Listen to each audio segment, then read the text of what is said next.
세월호 참사 보름 뒤 기무사가 계엄령 선포를 검토해야 한다는 문건을 작성한 것으로 확인됐습니다. 반정부 시위를 초기에 진화해야 한다며 기무사가 정치에 개입한 정황을 취재했습니다.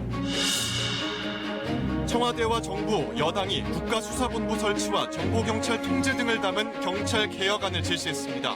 경찰 비대화 우려를 잠재우기 위한 조치로 분석됩니다. 검찰 과거사위원회가 고 장자연 씨 사건 재수사는 어렵다고 결론 내렸습니다. 현재로서는 리스트의 실물을 확인할 수 없고 장자연 문건을 직접 본 사람들의 진술이 엇갈리고 있기 때문에 당시 수사 과정에서 조선일보가 외압을 행사했다는 의혹은 사실로 인정했습니다. 한 은행 고객이 금융당국에 민원을 넣자 은행이 고객을 신용불량자로 등록하며 민원 취하를 종용했습니다. 억울한 사연 못 참겠다 코너에서 취재했습니다.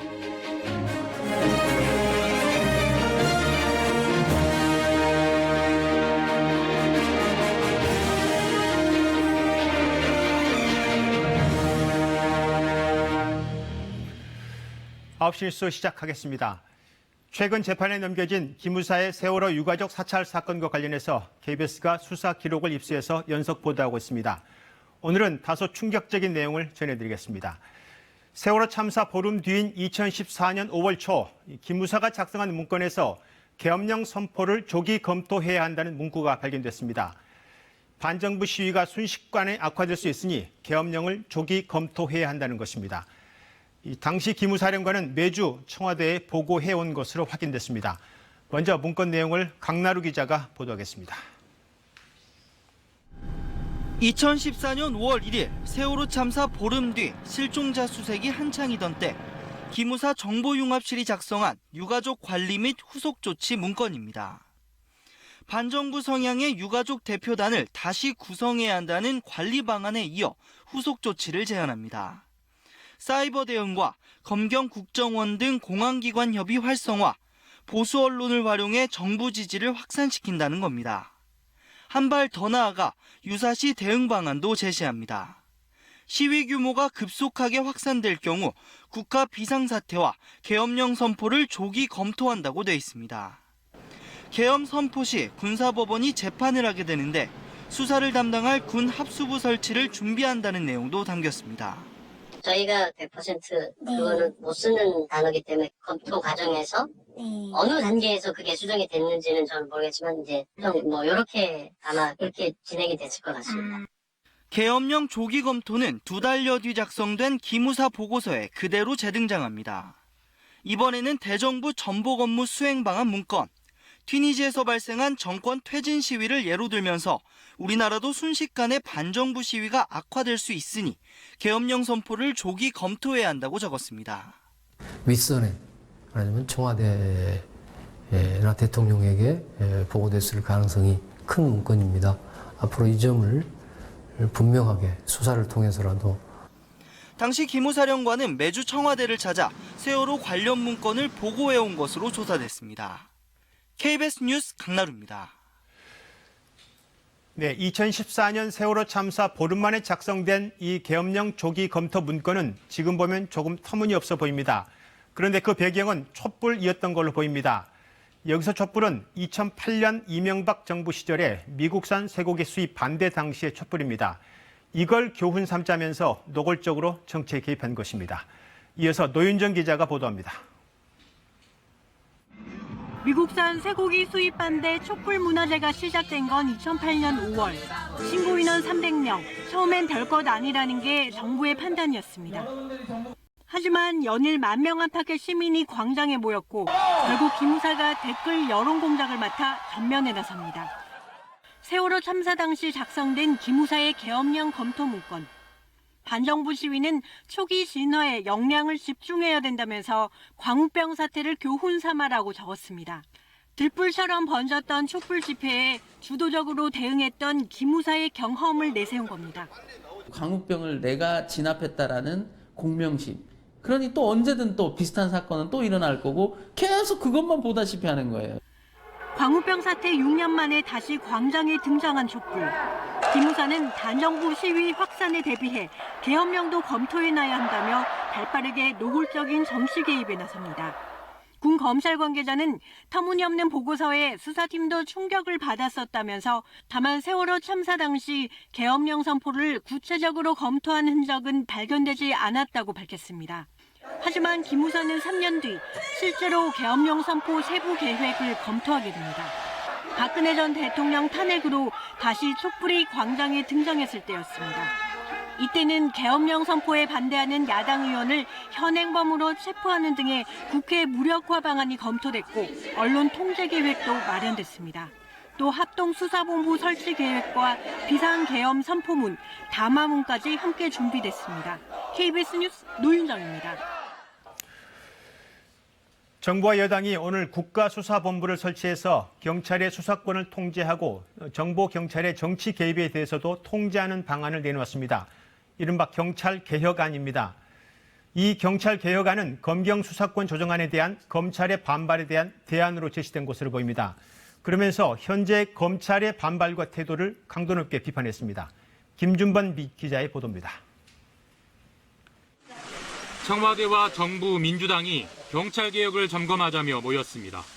그런데 회의 시작부터 검찰이 거론됐습니다.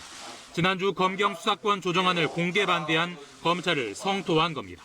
검찰청장과 일부 검찰의 반응은 지극히 유감스럽습니다. 따가운 국민적 평가를 검찰총장은 경청하시길 바랍니다. 그러면서 경찰 권력 비대화에 대한 우려를 불식하겠다고 했습니다.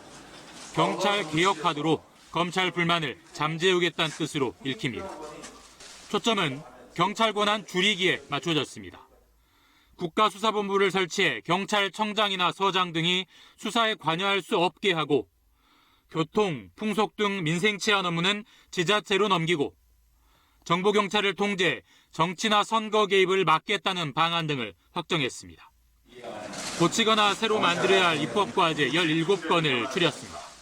패스트트랙에 오르지 못했던 자치경찰제, 일반경찰과 수사경찰의 분리, 정보경찰의 개혁 등 경찰개혁 과제도 속도감 있게 추진되어야 한다고 생각합니다. 문제는 여야 대치가 극심한 상황에서 관련 입법이 가능할까라는 점. 민주당 관계자는 한국당이 복귀해 수사권 조정 논의를 시작하게 되면 경찰개혁 관련 법안도 일종의 패키지로 함께 논의될 것이라고 밝혔습니다. KBS 뉴스 김준범입니다. 네, 패스트트랙 충돌 이후에 해법을 찾지 못하고 있는 국회가 어쩌면 오늘 밤에 실마리를 풀 수 있을지도 모르겠습니다. 지금 국회 주변의 한 카페에서 민주당과 한국당, 또 바른미래당 원내대표가 국회 정상화 방안을 논의하고 있습니다. 현장 연결하겠습니다. 네, 장혁진 기자, 오늘 회동이 벌써 지금 1시간 넘게 진행되고 있죠. 어떻게 성과를 기대해도 될 것 같습니까? 네, 일단 시작 분위기는 나쁘지 않았습니다. 저녁 8시쯤 지금 제 뒤로 보이는 맥주집으로 3당 원내대표들이 차례대로 도착했습니다. 민주당과 한국당, 바른미래당 원내대표가 한자리에 모이는 건 패스트트랙 지정 이후 국회가 멈춰선 지 20일 만입니다. 세 사람은 웃음 속에서도 뼈있는 말들을 나눴는데요. 한번 들어보시겠습니다. 급한 민생과 경제를 위해서 국회가 다시 열릴 수 있도록 정성을 다하겠습니다. 그리고 민생을 챙겨야 된다는 것을 모두 알면서도 이렇게 강행으로 파국으로 갈 수밖에 없었던 부분. 만나는 것 자체를 의미 부여하는 것 자체가 이거를 꽉 막혀 있는 것에 대한 답답함이 담겨 있지 않겠습니까? 그래서 네, 일단 만남 자체가 긍정적입니다. 그렇긴 하지만 이 패스트트랙 충돌이 워낙 격렬했고 또 추경안에 대한 입장 차이도 크고 타협을 볼 수 있을까요? 네, 잠시 전 각 당의 원내대변인이 나와서 회동 분위기를 기자들에게 전했습니다. 국회 파행 장기화 안 되게 노력하자, 멱지사지 정신, 민생 문제 해결이 최우선 과제라는 원론적인 이야기를 나눴다고 각 당의 원내대변인들은 전했습니다. 오늘 만남이 있기 전까지 세 당은 물밑 접촉을 진행해 왔는데요. 한국당은 패스트트랙 사태에 대한 철회와 사과를 국회 정상화 조건으로 내걸었는데 민주당은 그건 어렵다는 입장입니다. 여당인 민주당 입장에서 추경 처리가 시급한데 더 늦으면 효과가 없다며 추경안 처리를 요구했습니다. 한국당은 그러나 묻지마 추경은 경제 파멸 정책이라며 강원 산불, 포항 지진, 미세먼지 대책 등 재해 추경에만 한정해야 한다는 입장입니다. 오늘 회동을 먼저 제안하기도 했던 바른미래당은 한국당의 조건 없는 국회 복귀를 촉구하면서 민주당엔 패스트트랙 강행에 대한 사과를 요구할 것으로 보입니다. 네, 혹시 국회 정상화가 합의되면 다시 전해주시기 바랍니다. 네, 장혁진 기자였습니다. 네, 문재인 대통령은 정부의 추경안이 국회에 제출된 지 한 달이 다가오도록 심의가 이루어지지 않고 있어서 매우 안타깝다면서 조속한 추경안 심의와 처리를 요청했습니다. 문 대통령은 오늘 수석 보좌관 회의를 주재한 자리에서 국회 파행이 장기화되면서 정부의 시정연설 기회조차 주어지지 않고 있다고 비판하며 이같이 말했습니다. 지난달 25일 추경안이 국회에 제출된 이후 문 대통령이 추경안 처리를 당부한 것은 이번이 6번째입니다. 네, 고 장자연 씨 사건에 대한 검찰 과거사위원회의 재조사가 13개월 만에 마무리됐습니다. 결론은 이 사건 수사에 대한 조선일보의 외압 의혹은 사실이다. 그러나 장자연 리스트나 성폭행 피해 의혹에 대해서는 확인하기 어렵다 했습니다. 무엇보다 9년이라는 시간의 벽이 컸습니다.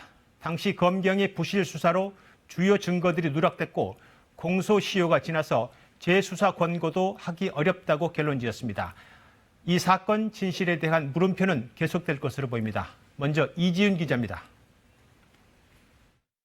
저는 술집 접대부와 같은 일을 하고 수없이 술 접대와 잠자리를 강요받아야 했습니다. 고 장자연 씨가 쓴 자필 문건에 대해 검찰 과거사위원회는 신빙성이 있다고 판단했습니다. 소속사 대표 김종승 씨가 술 접대를 강요하고 폭행과 협박을 한 사실이 확인됐다는 겁니다. 하지만 남아있는 자필 문건과 별도로 접대 대상자들의 이름이 적혀 있었다는 이른바 장자연 리스트에 대해서는 진상규명이 불가능하다고 밝혔습니다. 현재로서는 리스트의 실물을 확인할 수 없고 장자연 문건을 직접 본 사람들의 진술이 엇갈리고 있기 때문에 이에 대해서 진상규명이 불가능하다고 결론을 내렸습니다. 앞서 과거사 진상조사단은 관련자들 진술을 토대로 장자연 리스트는 실제했을 가능성이 높다는 의견을 제시했지만 과거사위는 이를 받아들이지 않았습니다. 장 씨의 성폭행 피해 의혹에 대해서도 수사 권고는 어렵다고 봤습니다. 윤지호 씨와 장 씨 매니저 유장호 씨의 진술이 있었지만 가해자와 범행 일시를 특정하지 못했고 유 씨는 진술을 번복했기 때문입니다. 과거사위는 그러면서 2009년 검경의 수사가 형식적 압수수색의 주요 증거를 기록에 누락하는 등 총체적 부실이었다고 결론 내렸습니다. 또 당시 수사 과정에 조선일보 측이 압력을 행사했다는 걸 실제로 확인했다고 밝혔습니다. KBS 뉴스 이지윤입니다. 네, 여러 한계가 있었지만 조선일보 외압 의혹이 사실로 확인된 것은 이번 재조사의 나름의 성과입니다. 조선일보 측은 경찰청장까지 찾아가서 방상훈 조선일보 사장에 대한 조사를 막으려 하는 등 적극적으로 수사를 방해하려 했다고 과거사위는 확인했습니다. 조선일보 측의 이런 행위가 특수협박에 해당하는 불법 행위지만 공소시효가 지나서 처벌할 수는 없게 됐습니다. 이어서 정세배 기자의 보도입니다. 고 장자연 씨 자필 문건에 등장하는 두 번의 조선일보 방사장. 조선일보 방사장이라는 사람에게 술 접대를 하고 잠자리를 하도록 요구했다. 과거사위는 일단 장 씨가 박용훈 코리아나호텔 대표를 방사장으로 잘못 알았을 수 있다고 밝혔습니다. 장 씨가 방 대표를 술자리에서 한 차례 만난 사실이 확인됐지만 당시 경찰은 방 대표를 단 한 차례도 조사하지 않았습니다. 문건에 등장하는 또 다른 조선일보 인물. 조선일보 방사장님 아들과 자리를 만들어 술 접대를 시켰다. 과거사위는 조선일보 방상훈 사장의 아들 방정호 전 TV조선 대표가 장 씨와 적어도 한 차례 술자리를 한 걸 확인했습니다. 하지만 통화 내역은 겨우 이틀치만 조사하는 등 제대로 된 수사는 없었다고 했습니다. 방 사장이 누구인지, 장자연이 호소한 피해 사실이 있는지를 확인하기 위해 수사를 전혀 진행하지 않은 것은 수사 미진에 해당한다고 판단됩니다. 반면 조선일보 측이 당시 경찰 수사를 전방위로 압박한 부분은 확인했습니다. 조선일보 사회부장이 조현오 경기청장을 찾아가 조선일보는 정권을 창출할 수도 퇴출시킬 수도 있다며 협박을 한 사실이 인정된다는 겁니다. 강일학 당시 경찰청장 역시 최근 조사에서 조선일보 측이 방상훈 사장에 대한 조사를 막으려 했다고 진술했습니다. 과거사위는 조선일보 측의 이 같은 행위가 특수협박에 해당한다면서도 공소시효가 지나 수사 개시를 권고할 수 없다고 밝혔습니다. 조선일보 측은 이번 발표에 대해 일부 인사의 일방적 주장으로 사실이 아니라며 법적 조치를 강구할 것이라고 밝혔습니다. KBS 뉴스 정세배입니다. 네, 고 장자연 씨, 9년 전 이 여배우의 죽음은 우리 사회에 큰 충격을 던졌습니다. 그리고 지금 이렇게 끝을 맺게 됐습니다. 검찰 과거사위 재조사를 1년 넘게 취재한 이지윤 기자와 함께 이 사건 좀 더 짚어보겠습니다. 네, 이 기자, 많은 국민들이 분노를 했었고 우리 사회 유력자들이 힘없는 여배우에게 술접대를 강요하고 또 성접대까지 받았다는 의혹이 사실이냐, 이 부분이 핵심이었는데 이 부분에 대해서는 거의 밝혀내지 못한 거죠. 네, 그렇습니다. 요약하자면 이 고 장자연 씨에게 소속사 대표가 술접대를 강요한 거는 맞다, 이런 결론을 내렸는데요. 네. 하지만 성접대가 있었느냐, 이 부분은 끝까지 확인하지 못했습니다. 일단은 장 씨가 사망을 했고요. 이 관련자들은 이 같은 의혹을 부인하고 있기 때문에 사실상 밝히기 어려운 부분이기도 합니다. 그런데 접대를 요구했다는 유력자들의 이름이 나와 있다는 이른바 장자연 리스트, 여기에 대해서는 조사단과 과거사위원회의 판단이 좀 갈렸습니다. 예. 이 조사 실무를 맡았던 진상조사단은 리스트가 실제였을 가능성이 높다, 이렇게 의견을 제시했는데 과거사위원회는 진상규명은 불가능하다, 이렇게 판단을 한 겁니다. 네, 가능성은 있지만 진상규명은 불가능하다. 그런데 어찌됐건 이 리스트를 봤다는 동료 배우 윤지호 씨가 최근에 증언도 했고 또 과거사에 가서 진술도 하지 않았습니까? 이걸로는 부족하나 보죠? 네, 그렇습니다. 이 문제의 장자연 리스트로 추정되는 이 문건을 봤다고 하는 사람들 중에 예. 지금은 윤지호 씨를 빼고는 모두 진술을 번복했습니다. 예. 일단 장 씨가 사망한 직후에 통화에서 목록이라는 거를 언급했던 전 매니저 유장호 씨, 네. 그리고 또 당시에 명단 이런 걸 언급했던 유족들도 지금은 진술을 바꿨거든요. 네, 이 유족까지 왜 번복을 한 거죠? 그 부분은 정확히는 알 수 없지만 예. 일단 당시 2009년의 경찰 조사에서 유족은 명단을 분명히 언급을 했습니다. 예. 그런데 사실 유족들 입장에서는 이 같은 명단이나 장자연 리스트가 언급되는 것 자체가 좀 불편할 수 있는 얘기이기도 합니다. 예. 이런 게 다시 거론되는 걸 원치 않았을 수도 예. 있고요. 예.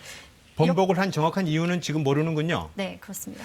그런데 그러면 윤지호 씨가 봤다는 리스트에 등장 인물들은 있지 않습니까? 특이한 성씨의 이름이 있었다, 정치인이 있었다라고 했는데 그러면 그 정치인이라든가 명단에 등장인물은 확인해야 되는 거 아닌가요? 네, 그렇습니다. 특히 윤지호 씨가 말했던 이름이 특이한 정치인, 이 조사단은 해당 정치인을 직접 조사는 못했습니다. 예. 일단은 야권의 유력 정치인인 것으로만 알려졌는데요. 이 조사 요청은 했는데 이 해당 정치인이 거부했다고 합니다. 일단은 리스트가 존재하는지가 명확하지 않고 예. 또 강제 수사를 할 수 없는 한계도 있었기 때문으로 보입니다. 예, 어찌됐건 조선일보가 전방위적으로 외압을 행사했다는 건 사실로 확인됐고 대책반까지 마련해서 했다고요? 네, 그렇습니다. 이 당시 조선일보 경영기획실장이었는데요. 강효상 지금 자유한국당 의원이 예. 대책반을 만들어서 이 대응한 것으로 드러났다, 이렇게 밝혔는데요. 그 가운데 하나가 당시 조선일보 사회부장이 강인학 당시 경찰청장과 조현우 당시 경기지방경찰청장을 찾아갔다. 예. 찾아가서 압력을 넣었다라는 거고요. 이제 당시 조선일보 측이 장자연 씨와 방정호 씨의 통화 기록을 빼느라 고생했다, 이런 진술도 확보를 했는데 이 역시 사실인지는 확인하지 못했습니다. 여러 한계가 있겠지만 시간의 벽도 있을 것이고 그러나 국민들 입장에서 보기엔 이 재조사에 대해서 조금 실망스러운 거 아니냐, 이대로 끝나도 되는 것이냐, 이런 이야기를 할 수밖에 없을 거거든요. 그렇습니다. 이 반쪽짜리 조사라는 평도 나오고 있는데요. 예. 일단 초기 2009년의 검경 수사가 총체적으로 부실했고요. 또 너무 오랜 시간이 흐른 다음에 재조사가 이뤄지다 보니까 상당 부분 혐의들이 이미 공소시효가 다 끝났습니다. 예. 그런데 이제 당시 경찰을 보면은 수사 초기에 압수수색을 할 때 장 씨 집에서 나온 명함, 이런 것들도 압수수색을 하지 않았습니다. 예. 그리고 장 씨의 통화 내역이 굉장히 중요한 증거물인데 이것도 수사 기록에 첨부되지 않았습니다. 예. 그러니까 이렇게 재조사는 13개월이나 했는데 의혹이 어느 것 하나 명쾌하게 해소된 게 없는 셈입니다. 과거사위가 이번 사건을 마무리하면서 여러 가지 권고를 했는데요. 네. 사실 당초 진상조사단이 조선일보 청룡봉사상을 받으면 경찰관이 한 계급을 특진하는 그런 제도가 있습니다. 네. 이 제도를 폐지하자고 권고를 했는데 과거 사위가 이 부분을 채택하지 않았습니다. 예, 마지막으로 한 질문 드리죠. 조선일보에 상을 받으면 경찰관 특진 제도가 있는데 이걸 폐지 권고를 했는데 왜 이게 받아들이지 않은 거죠? 조금 이해가 되지 않는데요. 일단 이 특진 제도를 폐지를 하려면 경찰 쪽에 얘기를 해야겠죠. 예. 그런데 이제 경찰은 행안부 소관이고 예. 이 과거사위원회는 법무부 산하다 보니까 아무래도 이 법무부에서 행안부에 권고하기가 좀 어렵지 않았을까 이렇게 뭐 추측은 예. 할 수 있겠습니다. 네, 언론사의 상을 받으면 경찰이 특진한다는 이 제도 자체도 조금 이례적으로 보입니다. 네, 수사의 공정성이 의심될 수 있는 대목이죠. 예, 알겠습니다. 네, 이지윤 기자였습니다. 2년 전 남대서양 한가운데서 침몰한 스텔라 데이지호를 기억하실 겁니다. 선원 22명이 실종됐죠. 실종자 가족들의 철저한 수색 요구에 올해 2월 추가 수색 작업이 있었는데 관건은 혹시 실종자의 유해나 지금까지 발견되지 않은 구명벌 2개를 찾을 수 있느냐였습니다. 그런데 수색업체가 지난달 말 원래 위치에 남아있는 구명벌은 없었다며 자신들의 책임은 다했다는 취지의 보고서를 우리 정부에 제출한 것으로 확인됐습니다.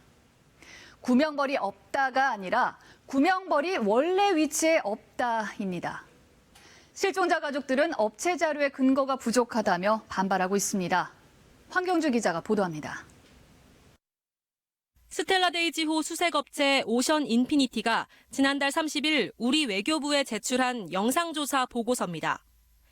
지난 2월에 수색한 영상을 재검토했더니 관심을 끄는 물체 3개를 발견했다며 하나는 구명벌 보관함으로 추정되는 통의 반쪽이고 다른 하나는 보일러 물통으로 명확히 확인됐다고 설명합니다.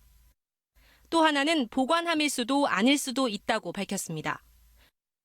그러면서 원래 위치에 붙어있는 구명벌은 없다고 결론 내립니다. 선체에서 더 찾을 구명벌이 없으니 수색을 그만하겠다는 취지로 풀이됩니다. 하지만 보고서와 영상을 분석한 전문가는 구명벌이 없다고 단정하기엔 업체가 제시한 근거가 빈약하다고 지적합니다. 발견된 물체가 보관함으로 추정될 뿐인데다 구명벌의 원래 위치가 명확히 찍힌 부분도 없다는 겁니다. 원래 오리지널 위치가 여긴데 지금 없지 않느냐라고 설명을 해주든지 그냥 그 동영상 캡처된 사진만 가지고 우리 보러 확인하라고 하니 판독이 좀 불가하다.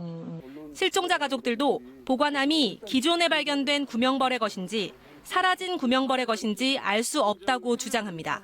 구명벌 자체를 찾고 있는데 케이스만 나온 것으로는 전혀 심해수색의 목적이 달성됐다고 할 수가 없거든요. 정부는 업체가 제출한 수색 보고서와 영상을 분석하고 업체에 추가 수색을 요구할지 등을 검토하고 있습니다. KBS 뉴스 황경주입니다. KT 채용 비리와 관련해 김성태 자유한국당 의원의 딸이 지난주 소환 조사를 받았습니다. 검찰은 김 의원도 피의자 신분으로 조사할 계획입니다. 김진호 기자입니다. KT 채용 비리의 정점.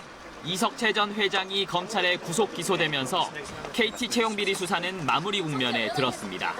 남은 것은 부정 채용 청탁자에 대한 수사, 특히 김성태 자유한국당 의원에 대한 수사가 핵심입니다.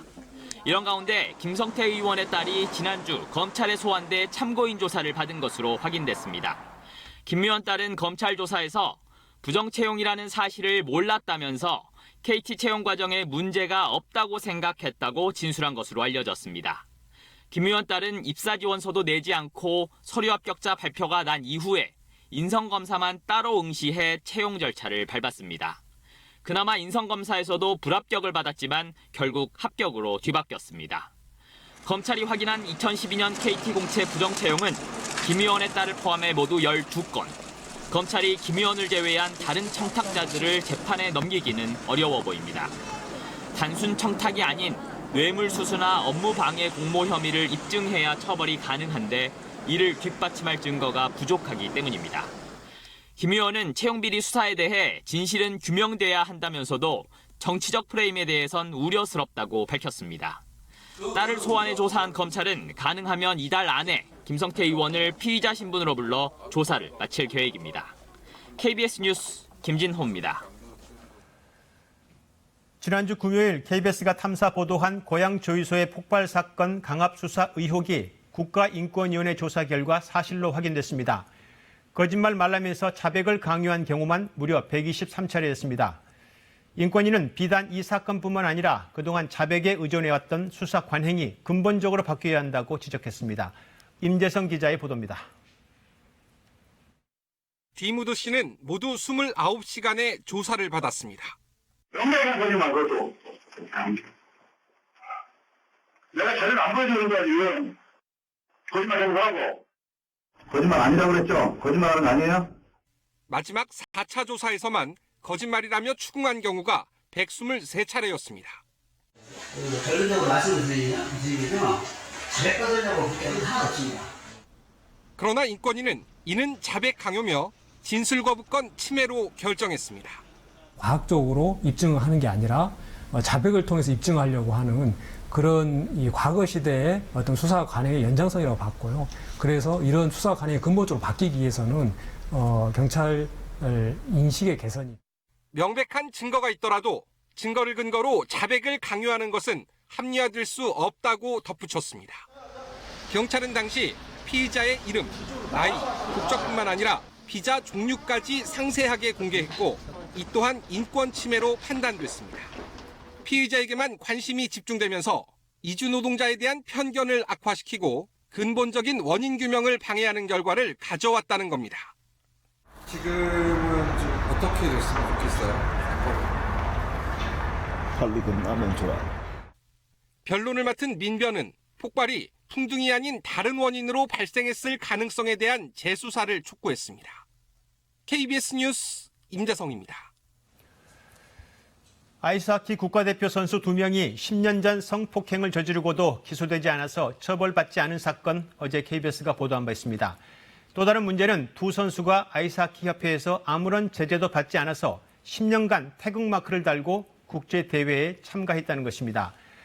아이스하키 협회는 성폭행 사실을 몰랐다고 했지만 KBS 취재팀의 취재 결과는 정말 몰랐을까입니다.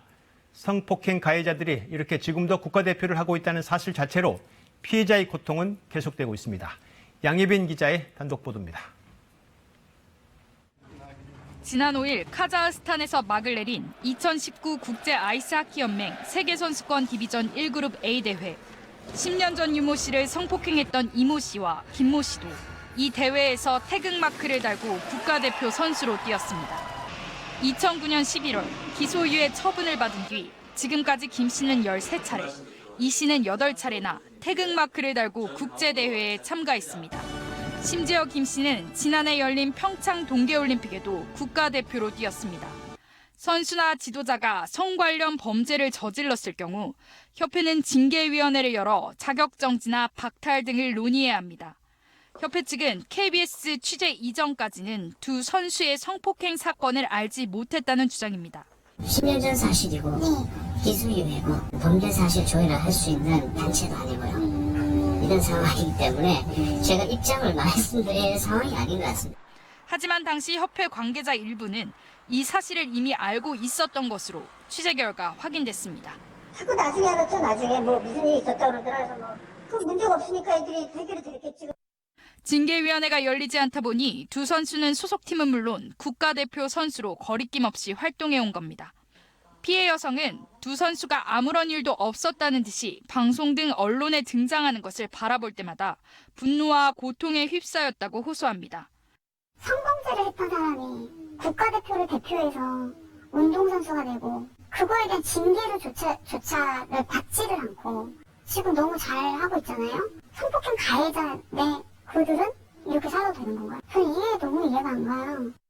성폭행 사건은 이렇게 조용히 묻혀졌지만 이후 두 선수는 병장으로 군복무 시절 숙소를 무단 이탈한 것이 드러나 한동안 소속팀 출전 정지와 국가대표 선수 자격 박탈이라는 징계를 받았습니다. KBS 뉴스 양예빈입니다. 네, 은행이 무서워졌다는 한 40대 남성이 겪은 사연 소개해드리겠습니다. 여기서 은행은 우리은행입니다. 이 사연의 키워드는 신용불량자 등록과 민원, 그리고 우리은행의 태도입니다. 제보자의 억울한 사연을 듣는 코너 못 참겠다. 남승우 기자가 취재했습니다. 제가 쓰고 있는 개인적인 신용카드들이 일단 다 정지가 되기 시작했고요. 금감원 민원을 취하해달라. 취하해주면 삭제를 해줄게. 좀 정말 무서움 같은 게 들었고요. 서울에 사는 43살 최홍규 씨는 지난해 12월 우리은행 금융거래 확인서를 떼봤다가 의외의 사실을 발견했습니다. 특수채권이라는 이름으로 일단 8,100만 원 정도가 올라가 있었고요. 이는 14년 전 최 씨가 경기도의 한 아파트를 분양받은 뒤 예상 못한 건설사의 부도 탓에 떠안게 된 중도금 대출로 법원이 1년에 걸친 개인 파산 검토 끝에 면책해준 채무였습니다. 최 씨가 왜 대출 기록에 면책 채무가 남아있는지 문의하자 은행은 이 무렵부터 이 채무 기록을 다른 금융기관도 다 보는 신용정보로 공개했습니다. 최 씨는 은행에 채무 삭제를 요청했지만 은행은 이를 거부했고 최 씨는 지난달 초 금융감독원에 민원을 냈습니다. 그러자 은행은 갑자기 문제의 대출이 사기 대출이라고 했습니다. 자기들은 내가 불법이라고 생각한다. 당신은 짜고 친 거고 제가 이것 때문에 피해를 받고 고통을 받고 결국 파산까지 하게 된 건데. 뿐만 아니라 우리은행은 금감원 민원을 취하하지 않으면 신용상 큰 불이익을 받는 금융질서 문란자로 등록하겠다고 예고하기 시작했습니다.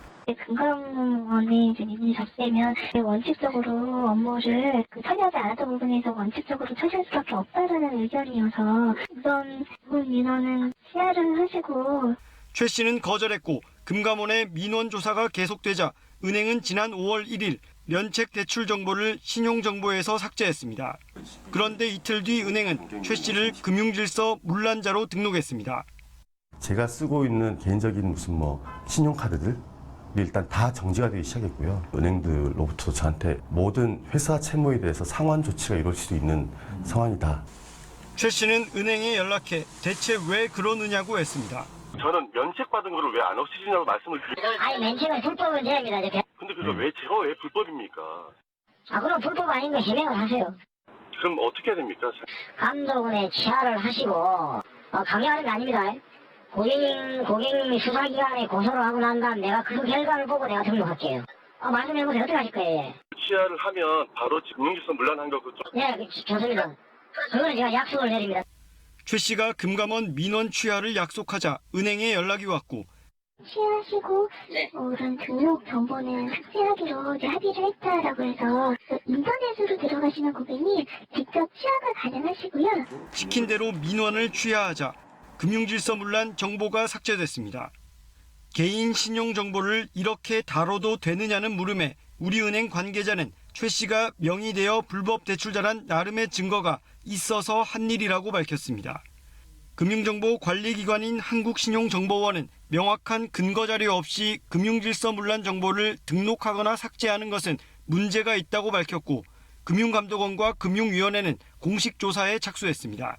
은행이 저를 법원의 어떤 판단도 없이 그냥 하루아침에 저를 사기 범죄자로 만들어 놨다는 것이 너무 충격적이고요. 제가 금감원 민원 제기한 거를 취하해주면 금융질서 문란 등록한 거 다시 없애줄게 라고 하는 것도 정말 좀 너무 납득이 되지 않고 있습니다. KBS 뉴스 남승우입니다. 트럼프 미국 대통령이 하노이 북미 정상회담 결렬 이유를 구체적으로 언급했습니다. 북한이 핵시설 5개를 갖고 있다는 구체적인 숫자도 처음으로 말했는데 무슨 의미일까요? 워싱턴 이재원 특파원입니다. 북미는 하노이 회담 직후부터 서로에게 결렬 책임을 떠넘겨왔습니다. We had to have more than that. Yeah, we had to have more than that because there are other things that you haven't talked about, that you haven't written about, that we found. 회담 과정에 미국 측은 용변지구 핵시설 폐기 조치 외에 한 가지를 더 해야 한다고 끝까지 주장했으며 폐기 대상 핵시설을 놓고 이견이 컸던 건 분명합니다.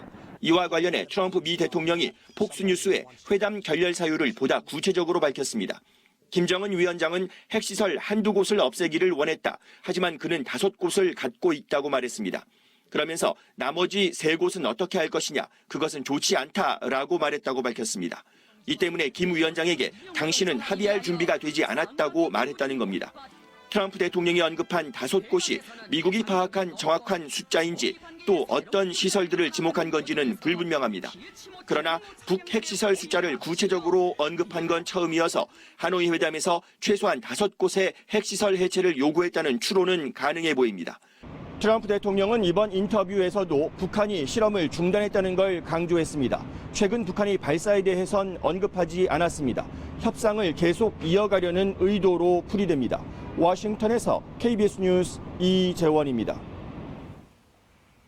미국과 이란 사이에 군사적인 긴장이 높아지고 있죠.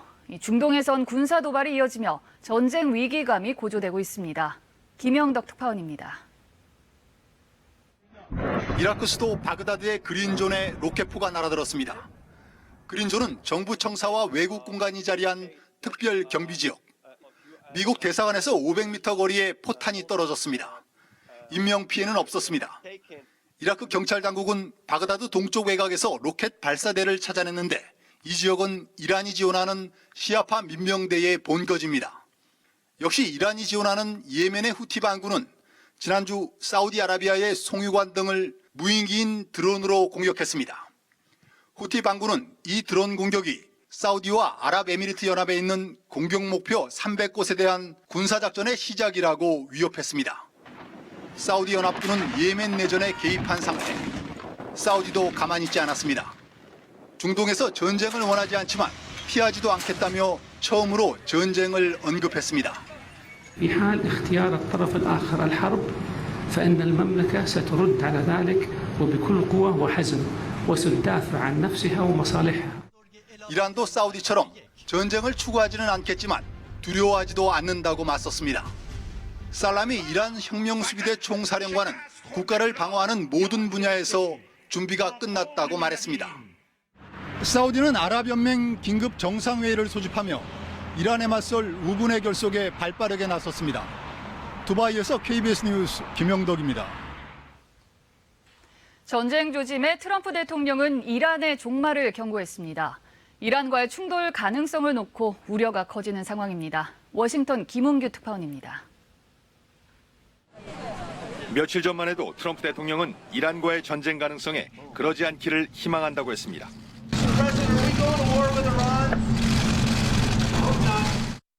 그랬다가 어제는 트위터로 이란이 싸우길 원한다면 이란의 공식적인 종말이 될 것이라며 다시는 미국을 위협하지 말라고 경고했습니다. 미국은 이란의 공격 가능성이 높다며 이라크 내 미 공관원들을 철수시켰고 엑손모빌 직원들까지 철수시켰습니다. 최근엔 이란 인근에 배치된 미 항모전단과 해병대가 대규모 훈련까지 실시했습니다. 충돌 우려가 커지는 대목입니다. 트럼프 대통령은 이란의 핵무기 보유를 용납하지 않겠다고 했습니다. I just don't want them to have nuclear weapons, and they can't be threatening us. 당초 이란의 도발 가능성이 있다며 미국이 항공모함 타격전단을 보내면서 긴장이 높아졌습니다. 그런데 이젠 이란 핵개발 저지를 위해 도발과 상관없이 미국의 공격 가능성이 열려 있다는 해석도 가능해집니다. 미 의회에선 도대체 무슨 일이 일어나고 있는 것이냐며 의문을 제기합니다. 이라크 전쟁처럼 잘못된 정보와 판단으로 대가를 치른 교훈을 잊었냐는 우려도 나옵니다. 미 안보부처들은 이번 주 의회를 상대로 이란 설명회를 갖습니다. 도발에 대비한 것인지 핵무기 보유를 막기 위한 강수인지 중동에 긴장이 고조되는 이유가 어느 정도 드러날 것으로 보입니다. 워싱턴에서 KBS 뉴스 김은규입니다. 최근 환율이 심상치 않습니다. 오늘 원달러 환율은 1달러에 1194원 20전으로 마감했습니다. 환율은 한 달 동안 60원이 뛰었는데 2년 4개월 만에 가장 높은 수준입니다. 10여 년 만에 최저치로 떨어진 경제 성장률 등 우리 경제 상황과 함께 미국과 중국의 무역 갈등이 심화되고 있는 게 주요 요인입니다. 급기야 홍남기 경제부총리도 긴급 경제장관 회의를 열고 금융시장 변동성이 확대되면 안정조치를 취하겠다고 나섰습니다. 일반적으로는 환율이 오르면 수출 경쟁력에 도움이 되지만 이번엔 그렇지도 않은 상황입니다. 서재희 기자가 취재했습니다. 지난해 현대차의 미국 수출일이 투싼입니다. 현지 판매가는 평균 2만 6천 달러. 1년 전만 해도 한 대를 팔면 원화로 평균 2,800만 원을 손에 쥐었지만 지금은 3,100만 원입니다. 이처럼 환율이 오르면 일부 완성품 수출 기업에는 득이 됩니다. 원화 약세 기조 속에서 수혜를 입을 수 있는 산업은 물량 증가가 동반될 수 있는 산업이어야 할 것이고요. 그런 산업으로 조선과 자동차 산업이 꼽힐 수 있는 것 같습니다. 하지만 최근 환율 상승이 전체 수출 회복에는 큰 도움이 되지 않을 전망입니다. 현재 우리나라 수출 부진은 주력 품목인 반도체 등의 세계적인 수요가 위축된 게 가장 큰 원인입니다. 때문에 환율이 오른다고 좋아지긴 어렵습니다. 세계 경기가 좋아져 수출이 늘어나는 국면에서는 환율 상승이 수출 증가로 이어집니다. 반면 수출이 위축된 상황에서는 환율이 올라도 곧바로 수출 증가 효과로 이어지지 않는다는 분석입니다. 환율보다 글로벌 경기의 영향이 더 커졌기 때문입니다. 현재 환율의 결정적 불안 요인인 미중 무역 분쟁이 심해지면 수출 회복은 더 어려워질 수 있습니다. 세계 경제 성장세가 둔화되고 있고 신흥국들의 상황이 보다 더 어려워진다고 한다면 원화 가치 하락으로 인해서 설령 우리 수출 기업들의 수출 가격 경쟁력이 다소 높아진다고 하더라도 수요 위축으로 인해서 우리가 수출을 많이 늘리기 어려운 상황이 될 수가 있겠고요. 또 국내 기업이 해외 현지 생산을 늘리고 브랜드 등 비가격 경쟁력이 점차 중요해지는 점 등도 환율 영향이 제한적인 이유입니다. KBS 뉴스 서재입니다. 네, 뉴스 주민 시간입니다. 정윤섭 기자 나와 있습니다. 네, 정 기자 시작해 주실까요? 네, 화면 오늘 아침 바른미래당 회의 자리인데요. 손학규 대표 좌우에 우신환 원내대표 이준석 최고위원이 앉아있죠. 예. 뒷배경에는 화합. 그렇지만 오늘 바른미래당은 하루 종일 갈등 폭발 폭로전 그 자체였습니다. 이게 잘해보자고 무슨 화합 결의문 이런 것도 그렇게 채택하고 있는데 무슨 일이 터진 모양이죠? 네, 그러니까 손학규 대표가 오늘 최이배 의원을 정책위 의장에, 그다음에 임재훈 의원을 사무총장에 임명을 했는데 이 두 사람 모두 국민의당 출신이란 말이죠. 예. 그러니까 그 바른정당 출신인 우신환, 이준석 좌우로부터 바로 비난을 들었던 얘기인데요. 직접 발언 들어보겠습니다. 날치기 통과하려고 하는 것은 옳지 않습니다. 더 이상 혼자 당을 운영하려 하지 마시고 당을 민주적으로 운영해 주실 것을 앞으로 이런 절차적인 문제 있어가지고 더 이상 지적이 나오지 않을 수 있도록 이렇게 당이 운영되었으면 좋겠습니다. 날치기 이런 발언도 나오는데 이준석 의원 같은 경우는 오늘 아침에 이 당직 임명 사실을 뭐 내부 순환도로에서 들었다 이렇게 말하기도 했고요. 지금 저 비난 발언이 면전에 있는 손 대표를 향해서 바로 날린 거죠? 그렇습니다. 당을 혼자 운영하지 말라. 가운데 앉아 있는 손 대표를 직접 겨냥한 거죠. 언론사 카메라가 다 있는 자리에서. 그렇습니다. 예. 그러니까 이후에도 설전이 계속되다 결국 기자들은 나왔지 않겠습니까? 예. 그러니까 회의장 안에서 벌어진 일이 1라운드라고 한다면 예. 회의가 끝난 뒤에 바로 2라운드가 시작됐다고 볼 수 있는데요. 그러니까 이준석 의원이 기자들하고 저렇게 질의응답을 하는 장면인데 예. 저때 이른바 음주 유세 공방도 이어지게 됩니다. 음주 유세요? 네. 유세라면 지난 선거 때를 말씀하시는 4월 건가요? 재보궐선거를 말하는 이건 거죠. 또 무슨 얘기입니까? 그러니까 직접 일단 들어보고 계속 설명 이어가도록 하겠습니다. 술 드시고 지원 유세하고 하니까 우리 당이 지지율이 나오겠습니까? 당직자가 아니니까 이제 뭐 별로 신경 안 쓰셔도 됩니다. 자, 그러니까 저 음주유세 주장을 한 사람은 바로 손 대표 측입니다. 그러니까 예. 또 임헌경 전 사무부총장인데 바로 이준석 의원이 지금은 당직이 아니니까 뭐 신경 쓰지 말라 또 이런 식으로 또 공방이 이어진 거죠. 그럼에도 불구하고 저게 실제로 있었던 일인가 이런 궁금증 남지 않겠습니까? 그래서 이제 발언들을 종합해서 그때 상황을 봤는데요. 저 사진이 바로 그 당시 장면인데요. 예. 그러니까 지난 4월 2일 저녁입니다. 그러니까 4월 3일 재보궐선거 바로 전날이고요. 예. 그러니까 손 대표는 엎여 있고 저렇게 이제 점퍼만 입고 있는 사람이 이준석 의원인데 네. 그러니까 다른 사진들을 보면 약간 좀 얼굴이 붉은 기운을 좀 볼 수는 있습니다. 그런데 이 위원이 이준석 의원이 저때 음주 사실을 인정은 했습니다. 그런데 당시 술 마신 것 때문에 저 유세차에 올라가면 안 된다라고 이제 고사를 했지만 예. 이제 손 대표가 이번에는 괜찮다 이렇게 해서 올라갔다 이런 반박을 또 내세웠고요. 네, 저 자리에 올라간 것도 손 대표의 뭐 괜찮다는 얘기 때문에 올라간 것이다. 네네. 손 대표를 겨냥한 거네요. 그렇습니다. 어쨌든 오늘 바른미래당 1, 2라운드에 걸쳐서 계속 공방이 있었고요. 그 상황을 두고 오늘 경향신문이 뽑은 제목인데, 그러니까 국회 정상화보다 100배 어려운 바른미래당 정상화다.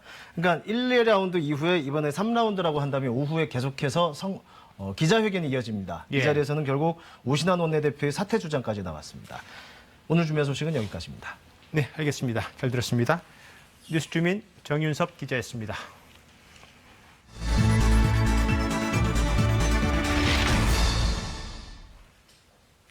경남 하동 북천 일대가 새빨간 꽃 양귀비로 물들었습니다. 화사한 봄꽃 축제 차주아 기자가 다녀왔습니다. 초록빛 들판이 온통 붉은 꽃잎으로 물들어 하늘거립니다. 들녘들녘마다 새빨간 꽃향기비에 물들었습니다. 기찻길 옆 조용한 시골 마을에 나들이 객이 몰려들고 있습니다. 주가 꽃된 기분이라서 너무 좋고 해마다 그 꽃의 종류가 매년 바뀌니까 더 좋아요. 네. 경남 하동 꽃향기비 축제가 올해로 5회째 막을 올렸습니다. 하동 북천 일대 들판 25만 제곱미터가 말 그대로 꽃향기비 천지입니다.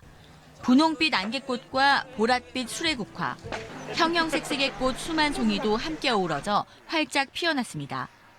나들이객들은 꽃 속에 파묻혀 향기에 취하고 꽃길을 따라 레일바이크를 즐기며 꽃 풍경에 흠뻑 빠져듭니다. 엄청나게 많으니까 뭔가 신기하고 좋았는데 이게 다 옮겨 심은 거라고 하니까 너무 신기했어요. 하동 북천은 가을이면 코스모스와 메밀꽃으로도 유명한 꽃나들이 명소입니다. 몇 해 전부턴 봄꽃인 양귀비도 심으면서 한 해에 2차례씩 꽃축제를 열고 있습니다. 벼 대신 꽃을 심었더니 꽃나들이 명소로 입소문이 났고 지역 경제도 살아났습니다. 전형적인 농촌 마을이었거든요. 그런데 이런 꽃과 양귀비를 심어서 많은 관계들이 마을을 찾아주니까 지역 경제에 많은 도움이 되고. 지난해 40만 명 넘게 다녀간 하동 북천 꽃향기비 축제는 오는 26일까지 계속됩니다. KBS 뉴스 차주아입니다.